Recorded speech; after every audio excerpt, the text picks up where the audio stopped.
اس کے پاس اپنا وقت ضائع کرنے کی بجائے کسی لڑکی پر ڈورے ڈالو، کیونکہ وہ پڑھائی کے سوا کسی مرد کی طرف آنکھ اٹھا کر بھی نہیں دیکھتی، فرحان نے طنز کرتے ہوئے کہا۔ حسن نے کرسی کی پشت سے ٹیک لگائی، اپنے بالوں میں ہاتھ پھیرا تو کبرانہ مسکراہٹ کے ساتھ بولا، تم مجھے شاید ابھی جانتے نہیں ہو فرحان، اس یونیورسٹی کی کوئی ایسی لڑکی نہیں جو حسن جاوید کا رخ دیکھے اور اس کے قدموں میں نہ گر جائے۔ صبا کی خودداری صرف تب تک ہے جب تک میں اس پر توجہ نہیں دی۔ فرحان نے شاطر انداز میں نوٹوں کو ایک گڈی میز پر رکھی۔ باتیں بنانا بہت آسان ہے، صبا ایک الگ مٹی کی بنی ہوئی ہے، وہ اپنے اکلوتے بھائی کے علاوہ کسی مرد کی عزت بھی نہیں کرتی۔ اگر تم نے 2 ہفتوں سے اسے پیار کے جال میں پھنسا کر دکھا دیا تو یہ پیسہ تمہارا، ورنہ تم ہار مان لو گے۔ حسن کی آنکھوں میں ہوس اور انا کی ایک بھیانک چمک ابھری۔ اس نے نوٹوں پر ہاتھ رکھتے ہوئے کہا، صرف 2 ہفتے؟ فرحان تم دیکھتے جاؤ، وہ معصوم چڑیا میرے لیے دن رات روئے گی، مجھ سے محبت کی بھیک مانگے گی، اور جب وہ میرے پیار کے سحر میں مکمل طور پر گرفتار ہو جائے گی، میں اسے یوں چھوڑ دوں گا جیسے بائیں ہاتھ کا میل دھوتے ہیں۔ اس نے منحوس شرط کے ساتھ اسے ایک معصوم اور پاکیزہ لڑکی کی بربادی کا سفر شروع کر دیا۔ آنے والے دن صبا کے لیے بظاہر حسین مگر در حقیقت زہریلے ثابت ہوئے۔ حسن نے اپنے تمام تر شاطرانہ ہتھ کنڈے استعمال کرنا شروع کر دیے تھے، کبھی لائبریری میں اس کے پسندیدہ کتابیں تلاش کرنے کے بہانے، کبھی اس کے راستے میں گلاب کی پتیاں چھوڑنے کے روپ میں، اور کبھی اپنے بظاہر تنہا اور درد پڑے ماضی کو جھوٹا دکھرا رو کر۔ صبا جو دنیا کی چلاکیوں، فریب اور منافقت سے بالکل بے خبر تھی، آہستہ آہستہ حسن کی میٹھی باتوں اور جھوٹے ہمدردانہ رویے کے جال میں الجھتی چلی گئی۔ ایک شام یونیورسٹی کے ویران لان میں حسن نے صبا کا راستہ روکا۔ اس کی آنکھوں میں آنکھیں ڈال کر انتہائی درد بھرے لہجے میں کہا، صبا، میں نے کبھی نہیں سوچا تھا کہ مجھے کسی سے اس حد تک محبت ہو جائے گی۔ تم میری روح میں بس چکی ہو، اگر تم مجھے نہ ملی تو میں جیتے جی مر جاؤں گا۔ صبا کا دل اس اعتراف پر تیزی سے دھڑکنے لگا۔ اس سے شرماتے ہوئے اپنی نظریں جھکاری اور کانپتی آواز میں بولی، حسن، میں اپنے بھائی سے کبھی کوئی بات نہیں چھپاتی، وہ میرے لیے باپ کی طرح ہے۔ اگر آپ کے دل میں میرے لیے واقعی سچے جذبات ہیں تو اپنے والدین کو میرے گھر بھیجیں، اس طرح چھپ چھپ کر ملنا مجھے زیب نہیں دیتا۔ حسن نے جھوٹی تڑپ کا مظاہرہ کرتے صبا کے دونوں ہاتھ اپنے ہاتھ میں تھام لیے۔ صبا، تم پر تو میں اپنی پوری زندگی وارنے کو تیار ہوں، بس چند ہفتے اور، جیسے میرا نیا بزنس سیٹ ہو جاتا ہے میں خود تمہارے بھائی کے پاس رشتہ لے کر آؤں گا، تو میری عزت ہو، میری کائنات ہو۔ صبا اس کے پرفیکٹ الفاظ کے سحر میں اتنی اندھی ہو گئی کہ اس نے حسن کو اپنا محرم، اپنا محافظ اور اپنی دنیا مان لیا۔ حسن نے اس کے سچے جذبات، اس کے اندھے اعتبار اور اس کی پاکیزگی کا بھرپور فائدہ اٹھایا۔ اسے صبا کے مان کو تار تار کر دیا، اور جب اس کی شرط کا وقت پورا ہو گیا، اس کی انا کی تسکین ہو گئی، تو اس نے ایک ہی جھٹکے میں اپنا اصل بھیانک روپ دکھا دیا۔ مسلسل صبا اسے فون کرتی رہی، لیکن حسن اس کے نمبر کو بلاک کر دیا تھا۔ وہ دن رات اس کی منتیں کرتی، لیکن حسن یونیورسٹی میں اسے دیکھ کر منہ پھیر لیتا۔ آخرکار ایک دن صبا نے ہمت کر کے حسن کو ایک راہداری میں ہی روک لیا۔ حسن، تم میرے ساتھ ایسا کیوں کر رہے ہو؟ صبا کی آنکھوں میں آنسو کی جھری لگی ہوئی تھی، اس کی آواز میں ایک گہرا درد تھا۔ تم نے تو مجھ سے شادی کے وعدے کیے تھے نا، تم نے کہا تھا تو تم میرے گھر رشتہ بھیجو گے۔ میں کسی کو منہ دکھانے کے قابل نہیں رہی ہوں حسن، میری دنیا برباد ہو جائے گی، مجھے اس طرح تنہا مت چھوڑو۔ حسن نے اسے انتہائی سرد، بےحس اور تحقیر امیز نگاہوں سے دیکھا اور اپنے دوستوں کے سامنے اونچی آواز میں کہکا لگایا، کون سی شادی صبا؟ کس دنیا میں جی رہی ہو تم؟ میں تو بس اپنے دوستوں سے ایک شرط جی رہا تھا، تم جیسی بے وقوف، جذباتی اور جلدی باتوں میں آنے والی لڑکی کو حسن جاوید اپنی دلہن بنائے گا؟ کبھی نہیں۔ آئندہ میرے راستے میں آنے کی غلطی مت کرنا، ورنہ تمہاری اس بے نام نہاد شرافت کا جو بھی جنازہ بچا ہے نا، پورے کالج کے سامنے نکال دوں گا۔ راہداری میں موجود تمام طلبہ کا کہکا صبا کے گانوں میں ایک گرم لوہے کی طرح اترا۔ اس کا دل، اس کا مان، اس کی عزت اور اس کا غرور ایک ہی لمحے میں پاش پاش ہو کر بکھر گیا۔ صبا ذلت اور صدمے سے نڈال روتی اپنے گھر پہنچی۔ اس کے وجود میں اب جینے کی کوئی رمق باقی نہیں رہی تھی۔ اس کی آنکھوں کے سامنے اپنے اکلوتے بھائی کا چہرہ گھوم رہا تھا، جو کہ اپنی بہن کو شہزادیوں کی طرح رکھتا تھا اور اس کی ایک مسکراہٹ کے لیے اپنی جان تک وارنے کو تیار تھا۔ میں اپنے بھائی کا سر فخر سے بلند دیکھنا چاہتی تھی، مگر میں برباد ہو گئی تو اس کا سامنا کیسے کروں گی؟ صبا نے سسکتے اپنے کمرے کا دروازہ اندر سے بند کر دیا اس کی آنکھوں میں خون کے آنسو بہ رہے تھے۔ اس نے کاپی کا ایک صفحہ نکالا اور اس پر کانپتے ہاتھوں سے حسن کا فریب، اس کی شرط اور اپنی بربادی کی پوری داستان تحریر کر دی۔ رات کے سنسان اندھیرے میں ذلت کے اس بوجھ سے آزاد ہونے کے لیے صبا نے اپنی جان لے لی۔ کچھ گھنٹوں بعد جب اس کا بھائی کام سے واپس لوٹا، اس نے صبا کا کمرے کا دروازہ بجایا تو اندر سے کوئی جواب نہ آیا۔ اس کے دل کسی انہونی کے خوف سے بیٹھ گیا۔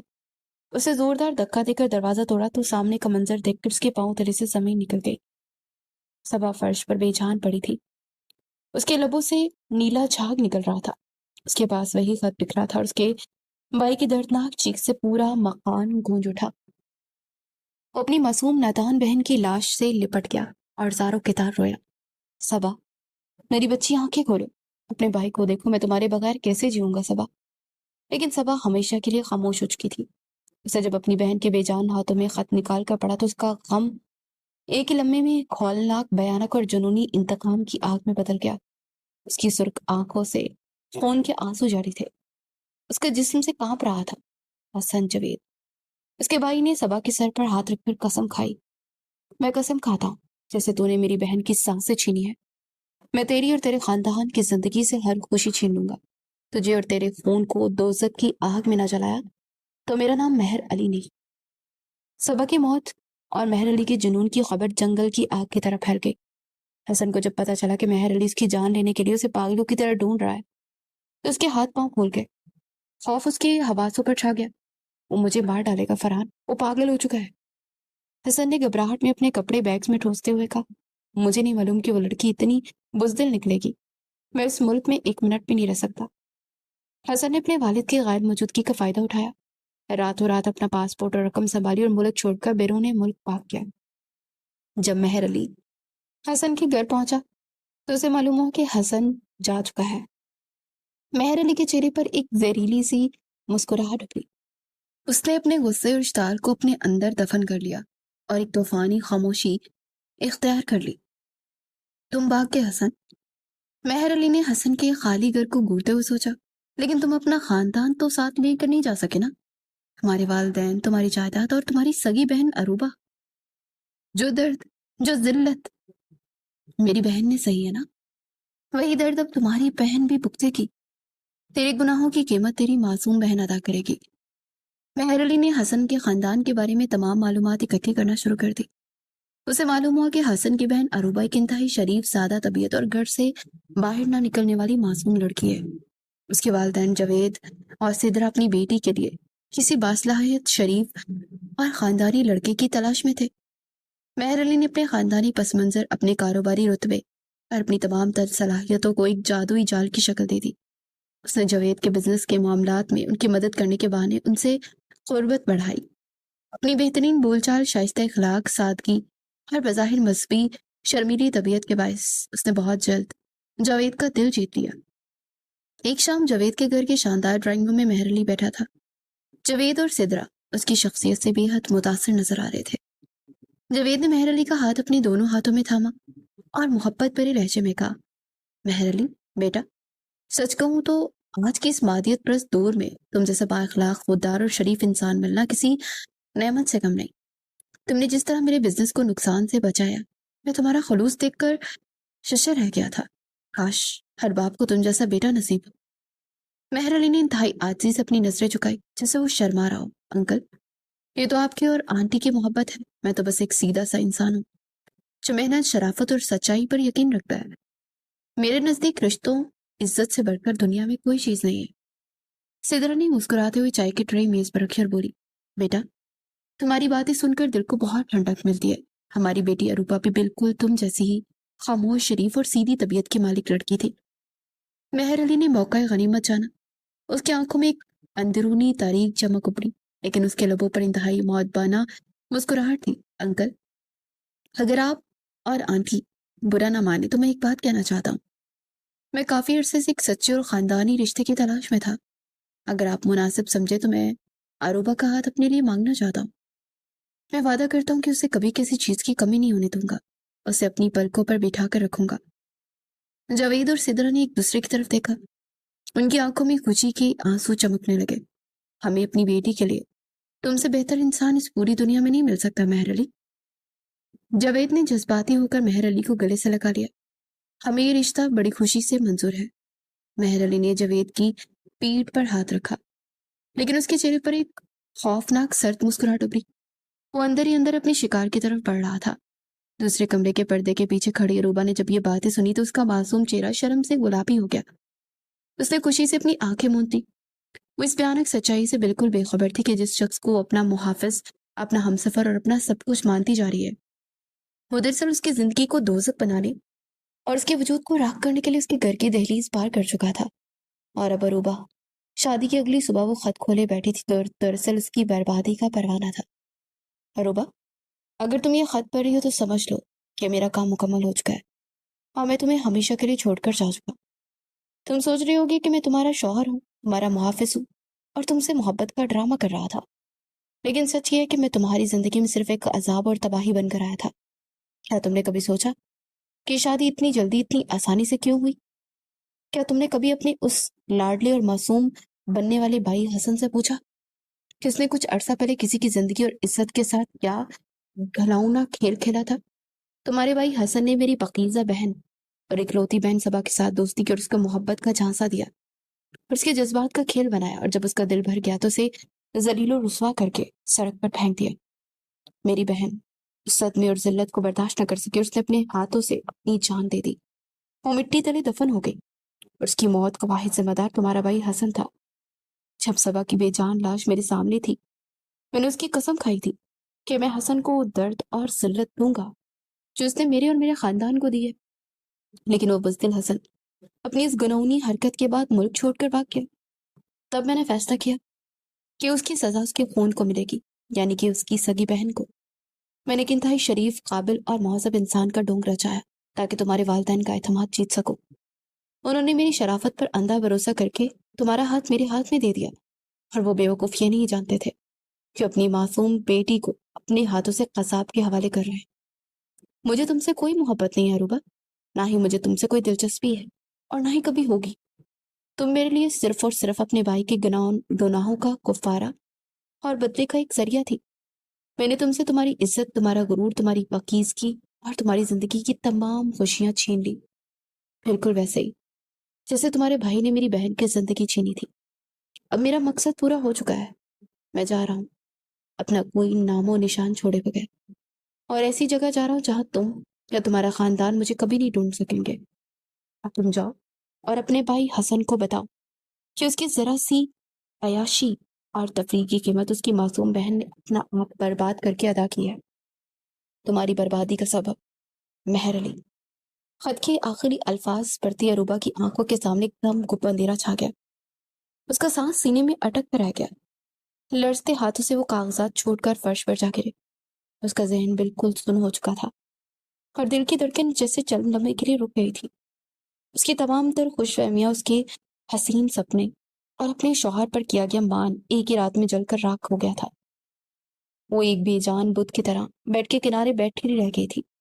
اس کے ہاتھوں کی انگلیاں فضا میں معلق تھیں، چہرے پر شدید خوف، گہرے صدمے اور بے یقینی کے بھیانک تاثرات نقش ہو چکے تھے۔